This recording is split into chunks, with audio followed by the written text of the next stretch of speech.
Assalamu alaikum ɗimbin masoyan Ingawa TV YouTube channel.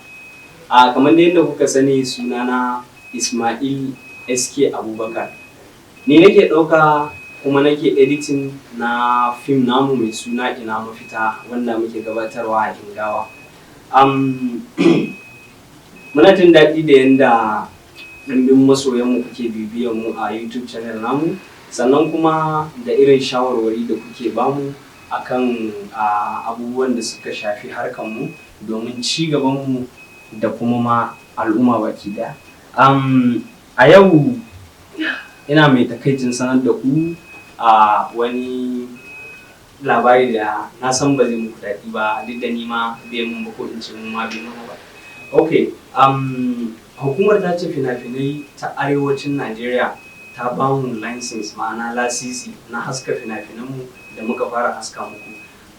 Unfortunately ba mu yi aune ba, sai kuma aka tuntuɓe mu shekaran jiya akan cewa lasisin da aka bamu ya ƙare, saboda haka ba za mu samu damar ci gaba da haska muku fina-finai ba da yawun wannan ƙungiyar ta ce fina-finai har sai mun sabunta rijistar mu ta lasisin haska fina-finai. Ina fata an fahimce ni. Da haka ne muka tambaye su to ko akwai wani abu da za su iya ƙara mana, sai suka ce babu yanda za a yi su bar mu ci gaba da haskawa har sai mun sabunta wannan lasisi. So yanzu haka muna akan aikin sabunta wannan lasisi, kuma insha Allah nan ba da jimawa ba za ku ji mu baya.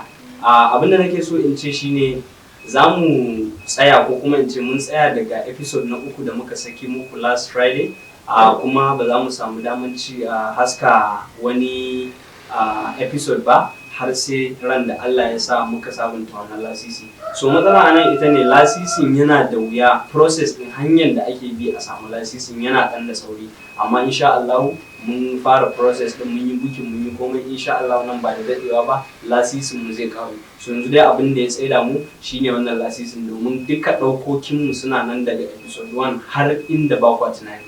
Amma wannan lasisin shi ya tsaida mu, gami kuma da shawarwari da kuke bamu akan gyare-gyare cewa ya kamata a gyara nan, ya kamata a gyara nan, shi ma muna duba shi. So abin zai dan iya ɗaukar lokaci kaɗan, amma insha Allah mun muku alkawari duk lokacin da muka yi muka gyara komai ya zama ready, insha Allah za mu ƙara sanar da ku kamar yadda muka sanar da ku yanzu domin ci gaba da nishadin ku.